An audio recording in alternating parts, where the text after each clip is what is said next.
Hello, everybody, and welcome back to our wonderful episode, another episode of Delightfully Unhinged. And today we are going to talk about an assortment of topics. But before we begin, let's say hello to all of the people here. So I'm May. Hey, I'm Harriet. Hi, I'm Sandy. So our topic today is basically, well, I should say our topics today involve quite a lot of topics which are relevant to womanhood and girlhood. And our very first topic is about periods. So I have a question to both Harriet and Sandy. Do you have any stories that you might want to share with your listeners about your period? Like anything at all, any memory that pops up in your mind when I say the word period to you? When I heard the word period, I thought about those black plastic bags that were used particularly when you buy pets from the store. Yeah, And I hate them.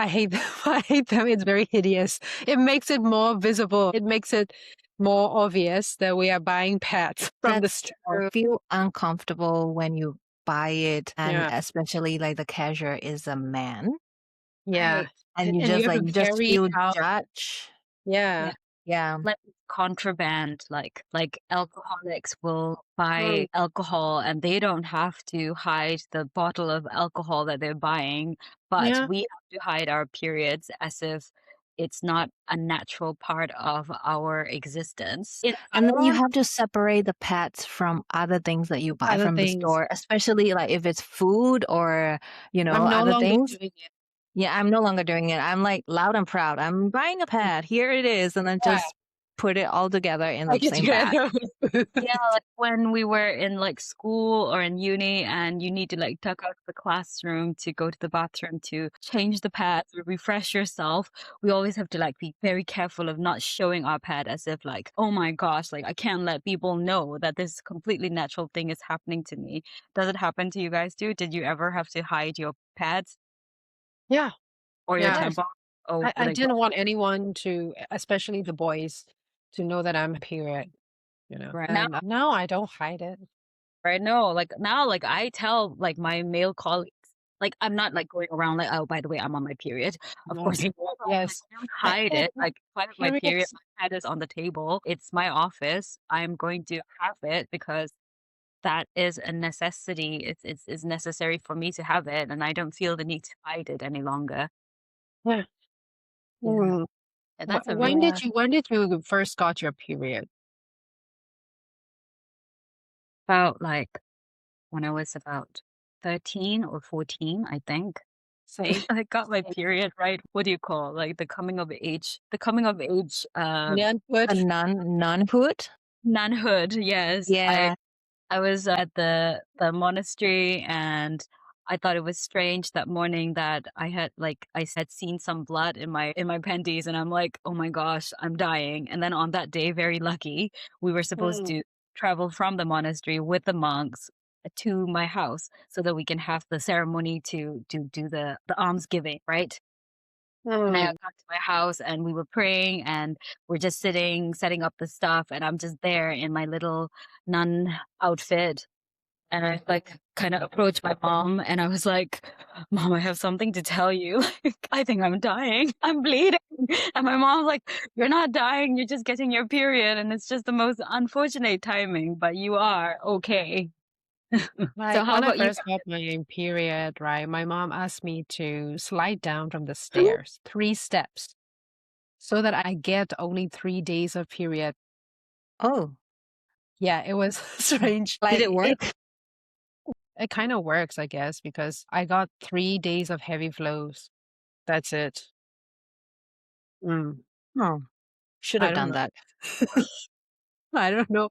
Any of you guys have like any traditional custom kind of thing when you first got your period that your mom asks you to do? Like me, like that story. For me, my mom was like, just be very hygienic. Make sure you wash your underwear every day. Make sure change your underwear at least like 2, 3 times a day. Make sure Mhm. you dispose of the period pads properly. Um, uh, I think one of the things that my mom and my grandma never talked about was tampons. Like tampons was a Mm, new thing. Like pads were the They weren't norm. very popular. Yeah. yeah, Yeah, yeah, they weren't very popular. Yeah, I think like there's a strong taboo around periods as well, yeah. right? And It's a taboo you subject to talk also about. get judged for the age that you have your first period as well. So if you get your period like really young, like 10, 11 years old, you get judged somehow. I don't know. Like Yeah, oh, yeah, you yeah, get your yeah. period really young. You must have feelings for boys, or Yeah, you like impure someone. thoughts and Impure like, thoughts. Yeah. oh, That's such a unfortunate way of thinking about women uh, and girls when we mm, have to deal with this like perpetual pain as a part of our life. I remember when I had my first period, I was like 11 years old, and I don't have many friends who have their first period yet. And I didn't feel any pain, but then it just passed. Like it was really short as well. And I just told my mom, um, and it wasn't a lot as well. And I just told my mom, like, I'm bleeding. And then she taught me how to use a pad and everything. And just like Mummy said as well, like, how do you throw away your pad and how often you change? mm, And she also told me about like do's and don'ts, right? So I was just thinking like one of the first things that surprised me about becoming a woman is also realizing how little we actually know about our own bodies.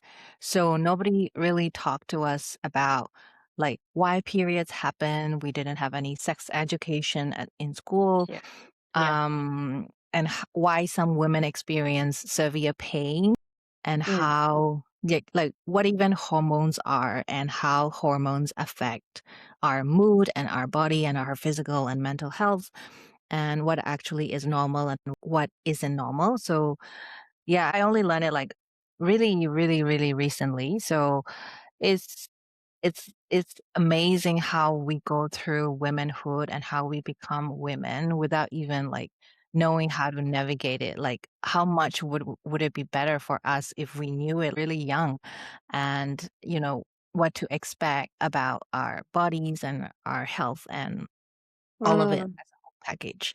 Yeah, right. so it's like yeah. We didn't know that periods are more than just bleeding, actually. It comes with pain, cramps, like Yeah. affects energy levels, mood swings, stress. I don't know about you guys, but I feel very ugly during my periods. I look at myself in the mirror and I'm like, oh my God, what the hell I'm looking at sometimes. Like, and also like financial reality about menstruations. Like we Yeah. spend significant amount of money on pads, for other women's like tampons, menstrual cups. So it's like in some places in Myanmar, girls may miss school because they lack access to menstrual products or adequate facilities. So conversations about menstruations are often considered inappropriate, like you said. It's embarrassing, especially Yeah. in those conservative communities. They don't talk about periods.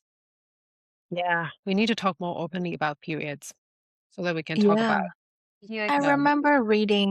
I remember reading about like I don't know if it's in Myanmar or in another country where there's a tradition that if a woman is having a period, you have to Mm. stay in a separate area in the house, or Nepal. even in a different like room, or in a different building in the compound or something. Yeah. Some in some area I've heard that like like in the morning, in country areas, some of the rural areas, they have like alms giving in the morning, right?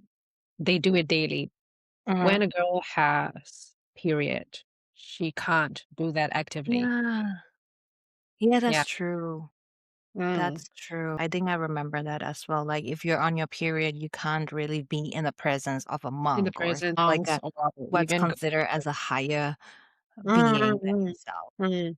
Because we are like having periods. worthy of You're your norm. not worthy to be in the same place as people who are in higher places, like monks. I don't know. It affects man's aura, the monk's aura. They believe Yeah. like that, right? Oh god. I never knew Yes. period blood was so powerful, like magic, yeah?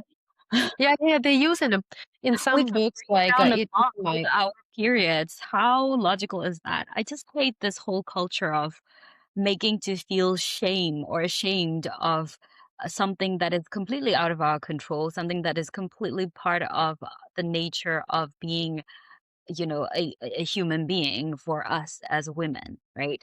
And I just think Yeah. mm, that kind of culture should be questioned, to say the very least, and to have conversations openly about. And I think one of the things that growing up, one of the things that I was told quite often was, um, when we see magazines from other countries advertising tampons, and a lot of the time, tampons and virginity were like in tandem in conversation. Like, if you were a virgin, then you're not going to be able to have a tampon up your, you know, hoo ha, because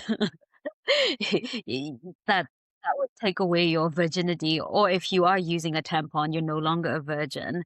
And that, kind of thinking really made it quite quite a, the othering of people who were using tampons instead of pads.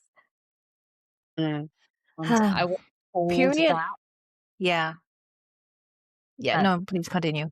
yeah, no, like, I just wasn't told that that's not what it is. That's not how it works. Nobody told mm, me that. Yeah. I think there has been a time when I myself believe in those lies, right? Like, oh, we're that's like, very, we need to very young. hide when you're on a period, you need to hide and pretend that everything is normal and you just go on about your day as a normal day and uh you somehow thought that like if you have your period, you shouldn't go outside and enjoy activities like you would normally do. And you would Mm, yeah, but period blood literally built humanity. Like because of period blood, we are able to carry peace, children, babies, life. and, you Yeah, know, really create the whole world because of period blood. yeah, yeah. And it's actually very sacred. And we should be protecting girls who are having their first periods to have like really understand about their bodies, how it all interconnect with your being a woman, being a young woman, and how it unlocks your potential to become a competent woman in the world. And I have a really heartwarming example that I just found. Like I didn't have that when I was young, but like my colleague, her daughter got her first period when she was like 16 or 15, and she prepared a care package for her daughter in a basket. She put like some flowers, chocolates, and like the tampons and pads, and also something to keep herself warm, like a hot water bottle, and even like a movie that she can watch and Mm, snuggle. That kind of like really loving care package. I think it should happen more and more for like all the young girls that are gonna have periods. And I mm, also think about like really unfortunate younger girls who have to grow up in like displacement camps, who don't even have pets and who don't have access to menstrual health products. Um, and that's also another like contrast where people can really even be in this situation where yeah, that's really disadvantage for them. So mm. sorry it got dark, but yeah, I'm just saying like period Okay. is political, and period is not a tool to be sexist in your life, but that's what we face every day. Right. I read in the news recently that menstrual fluid has some stem cells that has like a Yeah. very big regenerative power or something like that. I'm not a medical expert, so that's like just me speaking from recall. So apparently like our Yeah. uterus repairs itself, right? So Mhm. without scarring. So apparently if the stem cells from period blood have that potential. So I mean, like all the things that we've been told about period, not all the things, not all things are negative, obviously, but a lot of the things, I would find it very difficult to find a story related to period that is positive if when I was growing up. Yeah. I think another thing that I heard a lot was like I listened to a lot of the people from the community that we're living in. Like sometimes if there are funerals or sometimes if there's like a community get together for special occasions, and Mm, people just sit down and then like do the Buddhist thing that people sit down in the streets and then like pray together, give alms to the monks and all that. Like Mm. that's the prime time for the Yagwa Andi Jimya to gossip, right? And then they would say things about like witchcraft with period. oh, yeah, I was about to talk about it. I was What's thinking, that? like, it Which what? even ties to, like, the period blood is even tied to black magic. Yes, yes, yeah, black Oh Yeah, my magic. god. in Heard of that? Myanmar. Yeah, Yeah, like and apparently like this in woman.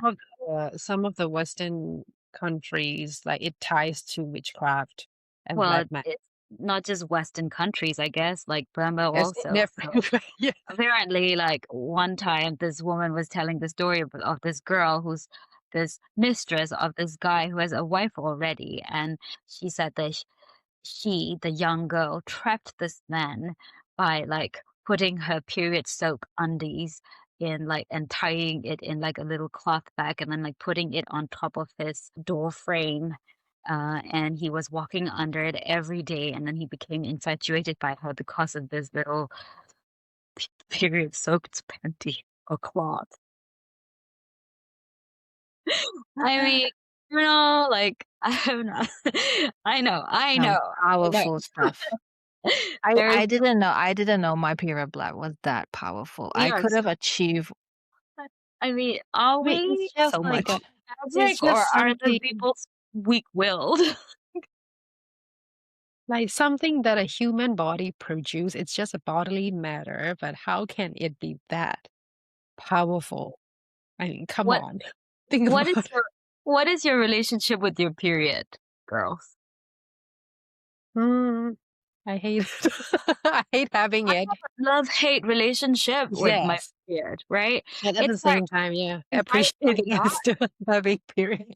Honestly, I don't know about you guys, but as a creative person who draws and write, Mm, period time, the time where I suffer the most and when I'm suffering the most in this whole month, right, is the time where I feel the most productive and artistic and creative. So I have this like love aspect to it, but then like also right. have this hate aspect to it because it gives me, you know, a lot of negative feelings. I hate myself. Oh I my God, question yeah. every single I decision just I cried last night. I'm on period, by the way. Same. I'm on period and, like I get migraines. It's just a love-hate relationship that I have with period. Mm, And this, my body's way of like punishing me, like, great, you did not get pregnant again this month. So let me just punish Yeah. you. It's such a it's Mm. I think maybe like period is making me more thoughtful, philosophical. Period philosophy. Maybe we should start a theme, a We methodology. definitely should. yeah. Also, like syncing your cycle to the activities that you want to do. For example, I don't know about you guys, but I really try to pick days after I finish my period to have important conversations. Oh, right. Mhm. Like before Yeah. the period, I am a mess. Me too, me too.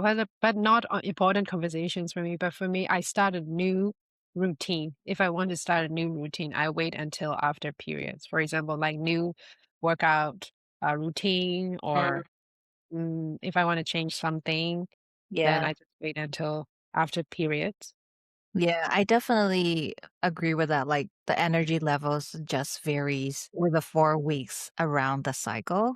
Yeah. So immediately after the period, I would feel a lot more energetic. So I would schedule like hosting friends over or doing maybe a bit more stuff that would take more energy. Um, Mm. but I don't have a love-hate relationship. I only have hate relationship. I think I don't love Yeah. it. No, really. I want to I remember I wanted to take out the womb when I was younger, like, "Oh, people took out, like, I think my auntie had to take out her womb because she has some condition that she needs to, yeah, endometriosis or something. Not endometriosis. I'm giving out misinformation, but yeah, she has a condition that she needs to take it out. And she was saying like, "Oh yeah, I don't get periods anymore after I take out the womb." And then I was like, "Oh, can I do it also? Like I don't want." Well, Yeah, and then she was right. like, "No, if you take out the womb, you can't have Mm. children anymore." And then I was like, "No, I don't want children anyway. Like, can I do that?" But as I got older, it's crazy. I realize it's a crazy thought, but I do get relief to know that I'm having like regular periods at a regular time. Mm. So that indicates that I'm healthy. So I just, you know, my relationship with my period is I'm grateful that I have it because that means I'm healthy. Then I can kind of plan my life around it or plan my month around it. But other than that, I don't notice like creativity levels or Me too. otherwise. But yeah, it's curious. I'm gonna During uh, period, I'm the look out most for it the next month. That's I'm good. the most, not creative. I am not productive during my period. Can't I do do that. wanna eat a lot of sweets though. Like, That's my I want chocolate. That's every day. for me, so I'm not even sure if it is period related. But the biggest thing is the biggest deficit during period is or building up to the day towards the period days is Mm. the mental turmoil that I feel.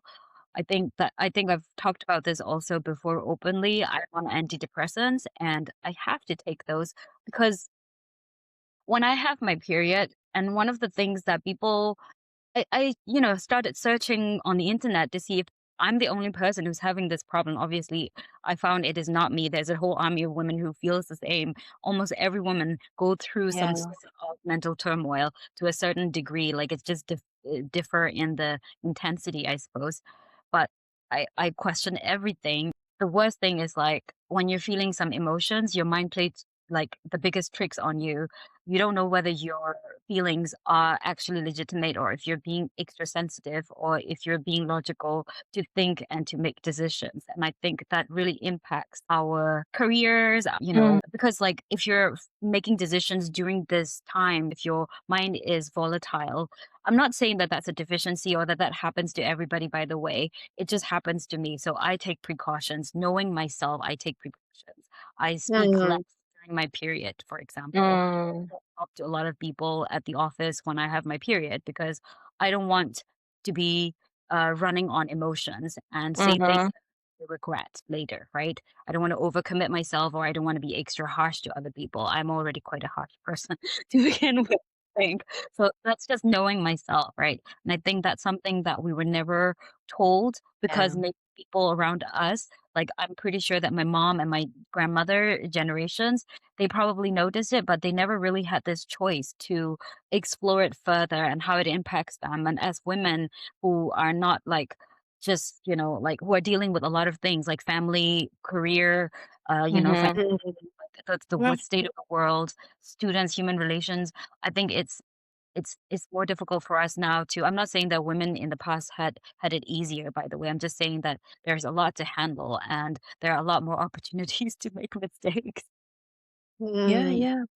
Yeah. Yeah, I think that's the thing that gets overlooked, especially when it comes to women's health, how Yeah, the yeah. physical and the emotional health actually are connected.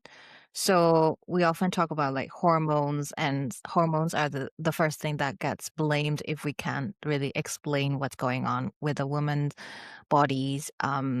Because there are like hormonal fluctuations throughout the month during periods, during pregnancy, childbirth, after childbirth, premenopausal and menopause periods, right? I think we talked about it in the patriarchy episode. Um, Women's health in terms of like research and funding towards women health is really, really low.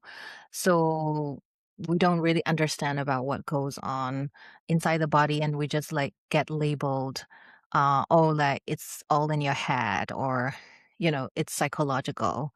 Sometimes the symptoms that are showing are different from men and usually like I think that diagnoses and the healthcare kind of system is built around males' bodies and how Mm, they understand healthcare is yeah, only I think women's health research only come in about like late 1990s or something. So previously, all the health stuff were tested on men and not on women. So female bodies were um, really undervalued and misunderstood. So like women spend years, probably our mothers and grandmothers as well, even if they complain, like they spend years wondering like if something is wrong with them, but then they don't really know what's happening. Um, mm, I think it's really hard. I'm glad that more conversations about women's health is opening up. yeah. And we're also trying to understand more about our own bodies so that we can, yeah, we can just take care of ourselves because our bodies are very different from typical body that healthcare is standardizing in the industry. Yeah. Right. It's also because like the adulthood involves work that nobody sees, especially Mm, like it's emotional work, like remembering what groceries are running low, remembering who is yeah, really needs support, who is upset, who hasn't been all check the on in mental a load. while. Yeah, Yeah, labor it's called, right? yeah, Yeah. Emotional. There's Yeah. cognitive labor that is invisible, but very visible in the sense that it carries from traditional expectation of gender roles. So those Mm, things can add up to the load that women have to carry. I'm yeah, not saying that all women have to carry that or that men are irresponsible by any means, not saying yeah, that in any way. but if Mm, we look at statistics, it is women who do carry most of these burdens in a yeah, yeah. household, typical household. So it's Yeah. yeah. something that, knowing and taking action would be great. So if you are a Mm, man who are listening to this podcast, then you should, if you have a wife or if you have a mother that mm, you share a household with, especially during these times, maybe it is time to step up a bit more and carry and share the mental load, the mental cognitive load. load Yeah. as well. Right. The Yeah. constant mental checklist that is like running in the background. Like the checklist for some women, that checklist never turns off. So Yeah. I know. So that's why, like, they just easily say, oh no, mm, women are just better at multitasking and women are just better at showing care. Uh, that's because we've been conditioned to do that for yeah, centuries. Like, exactly that the if we words don't do like it, like, who's gonna do it? mm, So yeah, it's just easy way of saying, like, you do your thing. I'm not gonna be responsible for that. But what does shared responsibility look like? Share responsibility looks like, planning your week together, planning your month together, mm, and say like, this is I'm gonna clean these parts of the house, and you can clean these parts of the house, and I can take care of all the car problems, and then you can take care of all the I don't know, like cooking stuff for this mm, month, and then next month I can do it, that kind of thing. Otherwise, like women are the ones who are like buying the gifts or like planning, social activities with friends or whatever. And it's not just, yeah, there needs to be more yeah, sharing think of the emotional labor. I yeah, think that's why we, as in women and also men, should have like very frank conversations about these things before they mm, commit to a marriage or a relationship. mm, Because mm, talking about these things and seeing how people react to it, what kind of plans they have, what kind of way they think will definitely help you determine whether this person should be the person that you want to spend your life with, right? yes, yes, Yeah. Because this doesn't happen overnight. This is something that people are brought up with, especially in a communal, like very like clustered, filial obligation promoted kind of clustered family type in mm, Southeast Asian communities or in Burmese societies, for example. People who grew up in a certain household where this kind of shared labor is considered a healthy family life is not a norm. Mm, People are find it to be a weird thing. They're probably going to say that this is not what we are expected when we get married. So if you have this belief that you want to have a partner who's going to share your responsibilities, then you're gonna have Mm. to pick a partner who is willing to share these responsibilities, or at least have a Yeah, conversation about it. And yeah, if they're not used to this having yeah, shared responsibilities in their household, they should be open-minded to having, to do these things once they get married or even yeah, before they get married, right? So it's Yes. yeah. really important to have these conversations. Please have these conversations. And I think that is one of the things that we wanted to talk about today, things that we were never told. And I think one of the biggest relationship advice that we were told when we were younger were quite like stupid, right? Like listen to your husband. Mm. No, We listen learned to we your learned wife. differently. Really? I think it's more like listen to your wife, but the husband decides everything. I don't know. I know. Mm. No, no, no. No, definitely true. Definitely true when you are a Buddhist, especially in Myanmar, then you will have to do like a ceremony in the monastery, and then the monks will preach you about marriage, right? Like, what do they Okay. know? But anyway, there will be like, there will be, there will be like, Maya Wadiyanga, like the five disciples. No, not the disciples, like five rules that every wife should follow What or are they? something. Do you know them? What are they? I don't know them. I don't remember because I don't I care. remember, yeah. Um, I want to it's know like, them. Oh my. I'm sure one of the thing is listen to your husband or something. But um, it's just like, what about the rules for husbands?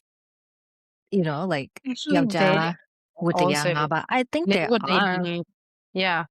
I think there are, but they never told the And couple. Like yeah, the monks yeah. only emphasize on like Here. Mostly, right? the Um, rules for the wives and Mm. like yeah. okay. Anyway, that's another But Why? my Do you want to another. hear it? when Do you I want did to hear my it? wedding ceremony, the Uh-huh. monk didn't like preach about it. So I'm thankful. Yeah, Can but I no, read my you? my monk, no, My my monk. monk, my monk. Wedding ceremony, he didn't also talk about it, but it happened to another friend, and she was like so angry. Like, why do you only talk about the rules for the wife and not for the whole, like, not for both Do you want partners? to hear it? Five duties of a wife. My monk, on that note, I want to say my monk during my ceremony, he said one thing that was a really nice, Mm, wise thing to say. He said, okay. like, do what you like. If somebody did something that like offends you, you wouldn't like it. So you shouldn't do these kind of things too. If somebody treats you bad, you wouldn't like it. So you So don't do it to someone do this else kind of what you thing. wouldn't do Yeah, to yourself. yeah, yeah, yeah. Okay. So Yeah, okay. he said that to both of us. That's the only thing Mm. that he said. Okay, Um, let's go that's back good. to We don't want to do things to other people that you wouldn't want yourself to be yeah, subjected to, right? yeah. So according to this website, five duties of a wife from Myanmar culture: make a good home, serve your guests, avoid adultery, manage family finance well, never get lazy. And the five duties of a husband are care her tenderly and lovingly, never ignore her, avoid adultery, give her whatever you have earned, buy her clothes and jewelry. No Actually, wonder I like the last 2 Yeah. points. I like it. No wonder people in Myanmar, like especially Myanmar men, keep thinking that women are gold diggers. The five duties of a husband, two of them includes giving whatever you've earned and then buy her clothes and jewelry. Which I is mean, good. who made up these duties? I'm sure Buddha didn't tell anybody about like, It's these are not the Buddha duties. It's saying. not Buddhism. It's It's not not Buddhism. Buddhism. These are Not. It's a just made up. သင်္ကာဝါဒသုတ်တဲ့သုတ်တော်တဲ့ no? I mean, I don't know. They have other things also, five duties of sons and daughters, five duties of parents. I want to know why they stopped at five. Like if you're gonna go for a whole list, go for 10.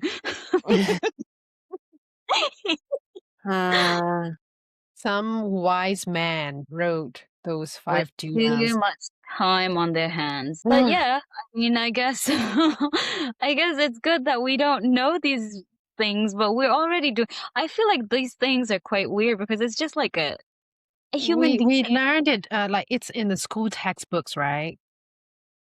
Yeah, Don't remember. those lists are in school textbooks. Yawit We learned it when we were young, but nga ba? yeah, Yes. we learned it during like Really? elementary level. Yeah.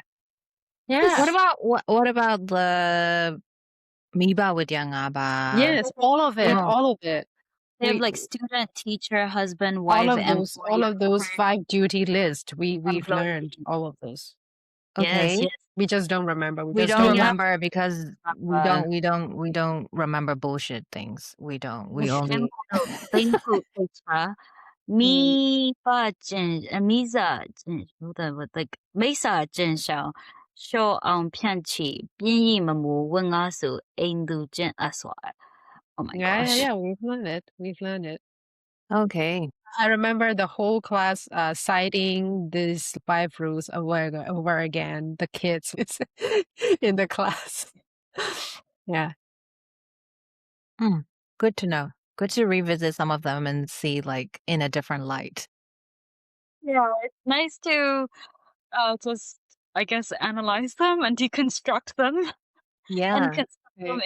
in our own way. So I'm glad that all three of us here are not prisoners of any marriage, are in like relationships which are full of mutual respect. So I'm happy that is happening to all of us. Thank goodness. Yeah, we Yeah. Yeah. can see that. Mm. As mutual as it can be, I Yeah, guess. Very good. I don't know. I I can mean, sense there's some some. bitterness coming up. I mean, there could be some invisible emotional labor that I'm aware of that I'm carrying, and Oh, probably, you know, I mean, yeah, as women, definitely, we definitely do. Yeah.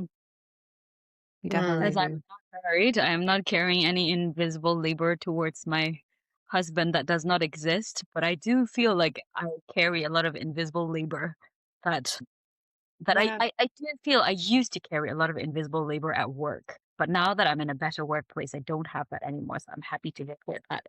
Yeah, Mm. But yeah. And I'm I, just thinking about the filial of obligation that you were talking about earlier as well, May. On the, like if you are an elder daughter, Mm. Yeah, you do. thinking about Sandy it. knows best. I'm not an elder daughter, but I am more responsible one. So, all that emotional labor and cognitive labor and the mental load comes with being a woman as well. I think there is a saying in Myanmar also like Burmese or Tilo be you get the shade like a daughter is like an umbrella to you because you get the shade when you get older as parents. So usually you will rely on a daughter more. what that is la No, ta mà Ja, xíu. ja, no Ta la cha là. ja la is in a bad way. Ja and me are bad ways like sons become tigers and daughters become fire. They are not good daughters and sons. But if you're good daughters, you become umbrellas and sons become strength. Oh, sons becomes oh that okay, is strength. Okay, so and there is, but I don't see a lot of sons that Ah. are ah. Okay. Anyway, but I'm sure there are like really A lot of us. good sons. Yeah. No, actually my uncles, like my dad's Mm, older brother, they are really good sons to their mm, parents. They mm, take mm. care of them, they lead the family and take care of them until the day the parents passed away. Really take good care of them. So, but I'm saying like women has that burden Yeah. as well. I, Yeah. I wouldn't take it as a burden per se, but it can become a burden when you have to We are do, the source of emotional energy. yeah, emotional energy. Mm. And just parents tend to rely more on daughters Yeah. in our culture. And yeah, it's interesting because I think I remember reading something around like a law that is discriminative to male caregivers. I think it's related to an insurance claim or something. That insurance claim only applies to women, like caregivers that are women. There is a guy who is taking care of mom uh, with illness and everything. He's the Couldn't claim primary it. caregiver, but he's a Mm, male, so he wasn't able to claim some of the insurance reimbursement or something. So, benefits. like, I'm just reflecting, like, the legal environment and the laws also need to consider equality. Oh, that's from there's a really good movie, Equality of the Sexes or something. Sorry, Ruth Bader Ginsburg. Mhm. She's an American lawyer and jurist. She serves as an associate justice of the Supreme Court and everything. She found that loophole in the law, and then that's how she advocated for more equal legal rights for both men and women.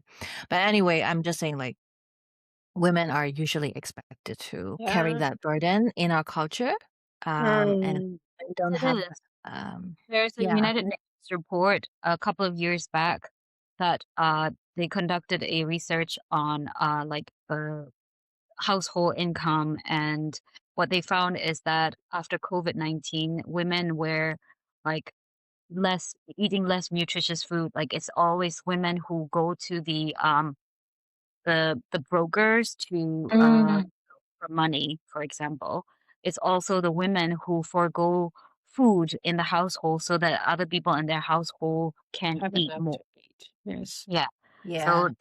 this is like just one of the results that came out that shows that women were carrying so much labor in the homes. Like after COVID-19, everybody in like living under the poverty line, or like living under the lower income, brackets, household and lower income brackets in Myanmar were suffering. But even Mm, among women were suffering more. Mothers were the one who were, That's true. uh, out to take loans to do this like labor of losing face. Like I cannot afford money for the family, so I go and then like to the brokers and then beg for the money with a high interest rate. Women were also the one who were just, deciding what to cook, how to make sure that things last longer in the household. But not only that, it didn't stop there, right? Like it also showed that women were the primary caretakers of parents from both sides of the family for like after the COVID, virus hit. So, I mm. mean, Yeah. it's That's why like women are emotional. Yes, of course, because hormones play a role, but they are not really the whole story. Like sometimes yeah, it ties to relationship problems, family expectations, social pressure, financial stress, the responsibilities, yada yada yada. So sometimes being emotional is just exhaustion and hormones acting up together. I Like think Mm, one very important thing I would like to point out. I finished writing two papers on emotion labor. We decided not to use the word emotional labor because emotional is such a heavy word. It makes yeah. people are dramatic. So in research, in all of the papers now that came out after, in a couple of years back, the term Mm, emotional labor is no longer used, but oh my, emotion labor is used because we want to show it's emotion labor that is related to emotions. It's not that the labor is making people emotional. So that's mm, also something that I guess like we can think about, because when we talk about emotional labor, it makes it sound like people are talking about drama, but it's not. It's a it's very real not. It's not. problem. Actually, So still, if you're feeling emotional, it is still a good thing because some women have emotional burnouts. Like they are numb. They don't really feel anymore because they're carrying a lot. They're carrying more than um what they're supposed to carry. Mhm. yeah. Yeah, we see that all the time. Like, it's very apparent when we grow up. Moms are the ones who eat last in the family dinner table. Like, sometimes you would prioritize the children and the husband as, like, you put down, yeah, and especially the when they're going through like financial difficulty or things like that, when they would be the last ones to eat, or they will be the last one to prioritize themselves.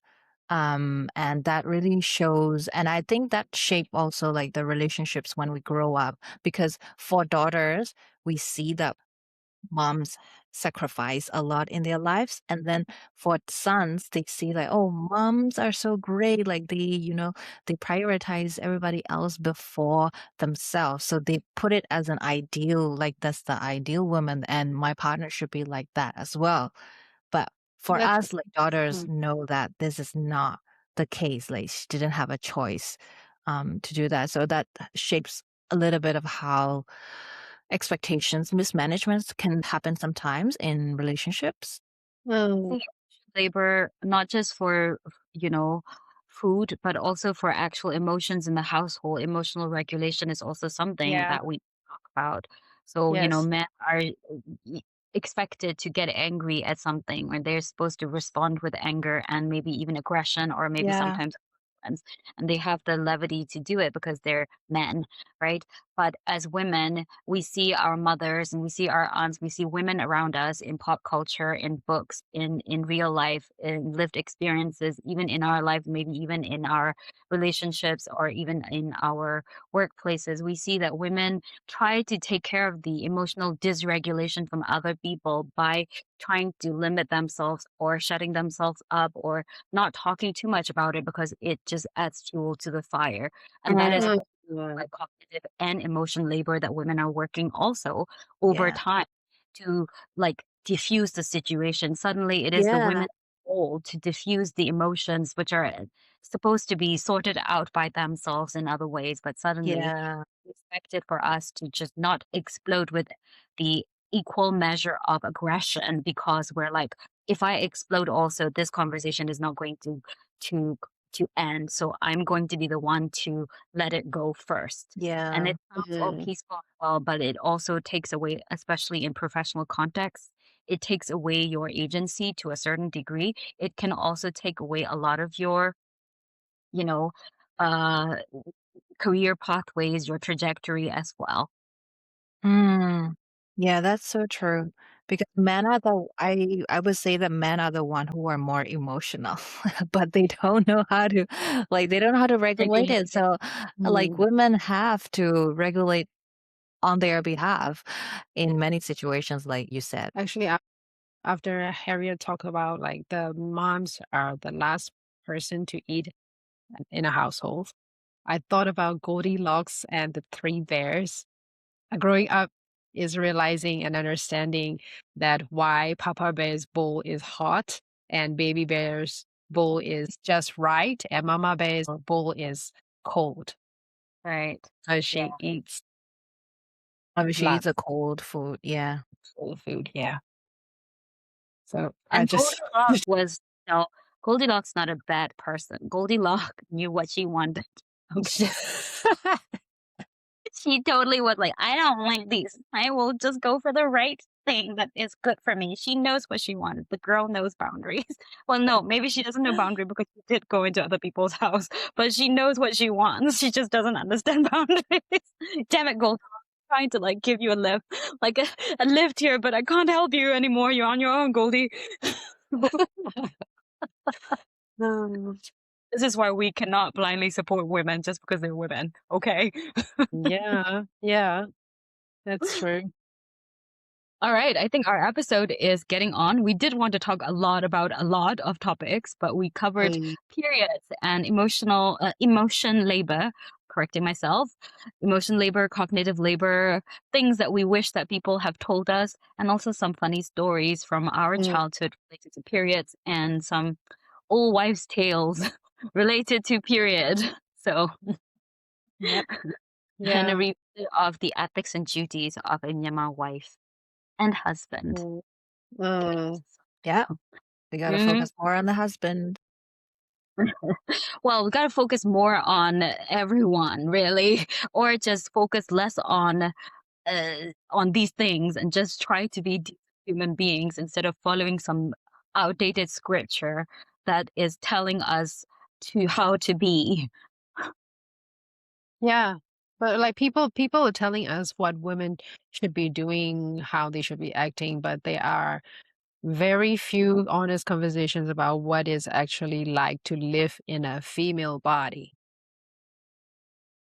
I also don't think we as women can talk about how other women are living their lives Yeah, either, right? When yeah. like Yeah. I think it's Yeah. just this laziness that people have to try and like you know have a stereotypical judgment of a group of people, a wide range of people into this very minimalistic tiny characteristic so that we can handle it in our brain. That's the attitude that we need to get rid of. And we need to see human beings as individuals, see them for who they are, instead of Mhm. making prejudice, bias, assumptions about people and saying that women are like this or women are like that, or men are like this or men are like that, maybe something that we need to veer away from. However, having said that, there's a caveat. We do have to be careful of certain types of conversations, certain types of people, certain types of situations, because there is statistical knowledge, scientific fact, scientific and statistical back studies and numbers that shows that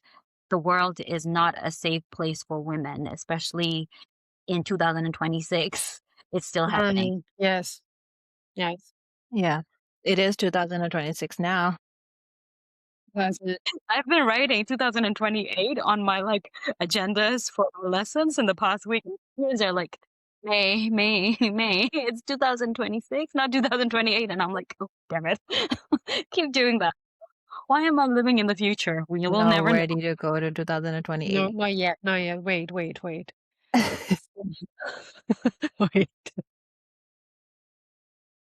All right. Do you, both of you, do you have any final message to our listeners? Hmm. I want to say thank you to all the new followers on our Facebook and also for people commenting under our various platforms. We're so grateful. We're really happy that people are listening and engaging with us. It makes us feel like we have a bigger conversation now rather than us three only having this conversation. Every Yeah. time it relates with you, we feel like a part of us, a part of the us that was ignored, or a part of us that suffered some sort of dissonance, cognitive dissonance, or any kind of dissonance in our lives have been patched up. So we're being healed by your comments as well. So thank you so much. Yeah. Thank you so much for Yeah. the comments. I want to Please echo comment that. more, and please let us know what would you like to hear from us. What kind of topics you want us to discuss in the future Yeah. I actually want to ask before closing, like, this is the last episode for our first season. season. This is a 10th season. So, Yes. yeah, how does it make you feel? Now I sound like a therapist, but how does Therapist it has never like Yeah. what? a myth that we need to break. Actually, like, how does that make you feel? It's not a common Not a question, but common question. What do no, they like say? they ask a more specific question rather than like asking like how does that make you feel. It's such a like a like it's a laborious question. It's like explain your like question like explain your Yeah. emotions to me right now. But my therapist would say something along the lines of like so she would repeat things that has happened to me in her own words. And she would say, like, am I right? Is this what happened? Is it what you were saying? Okay, so what do you think is going to happen next? Is the kind of question that my therapist would ask me rather than pushing me Mm, to answer and explore as this emotional okay. turmoil in a But few words. for this just one episode, entertain me on my question. How does it make you feel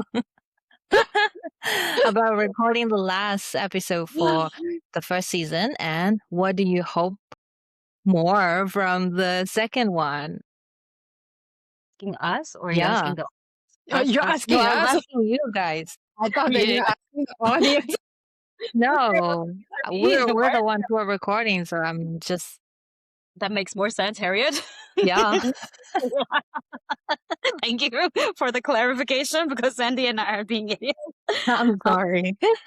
It wasn't clear, but yeah, how do you feel about recording the last episode in the first season?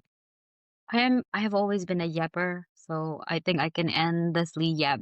It's Endlessly, nice to have endlessly yep. yes, I Yeah. to have some other people yapping together with me, so that's great. Honestly, like I never like when I started my other Facebook page, I really wanted to be liked, but now that I've done years of it and I think it's just carving out this space where I can be my genuine self and with people Mm, that I yeah. trust.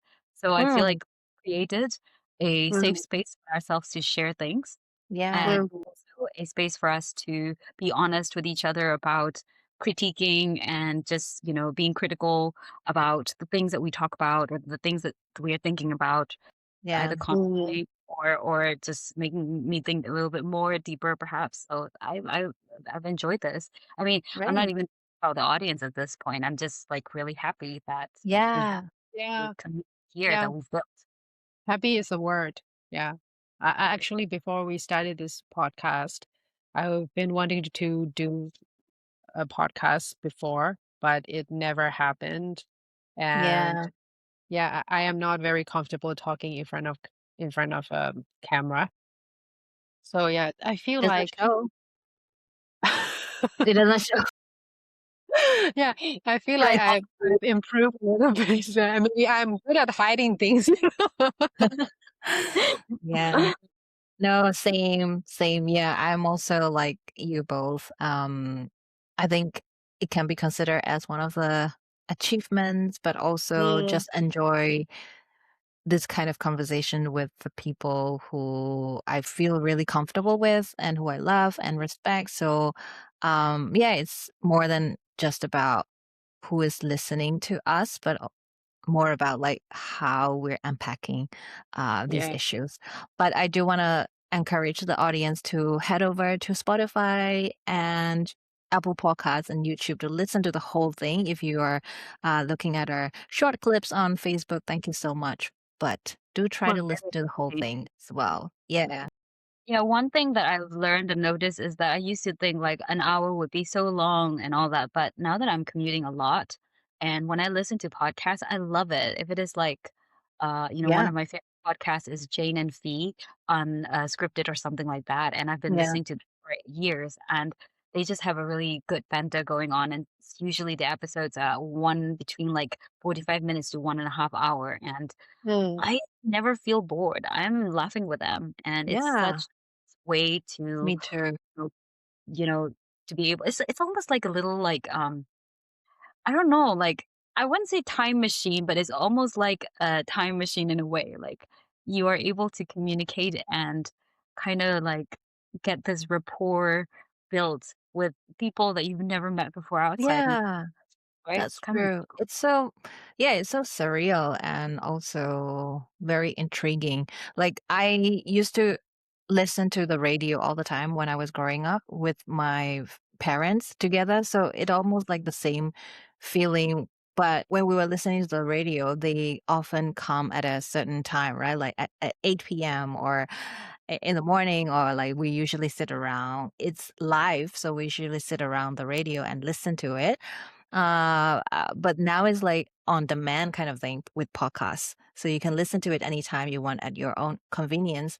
So when we're out on a walk or things like that, so it helps you, like it accompanies you and really give you like a really familiar feeling and comfortable feeling. will yes, bring it's us very everywhere you go. Yeah, yeah. Bring us everywhere you go. Be delightfully unhinged with us. you can unhinge vigorously too if delightfully is not your thing. Yeah, not totally. As long as it's not totally unhinged. As long as it's not violently unhinged. Yeah. Yes. Well, Alright, everyone. thank Thank you. Thank you, thank you, Thank thank you, you and so we'll be much back for at the next tuning season. in. I mean, we say this is the end of the first season, but that doesn't mean that we'll be stopping to like our recordings. We'll still be recording, and we'll be, doing more books Yeah. and bending our podcast into different directions. But we'll still stay true to our main ethos, which is that we want to talk about things that people usually don't talk about because we want to hear them. We want to talk about them, like periods, for Yeah. example. Yes. Can't wait to explore more unique topics. Not unique, I guess, but like lesser known topics, isn't it? Mm, mm. Exactly. Well, signing out. See you all again in the next episode. Yeah. Yes. Bye bye. Bye.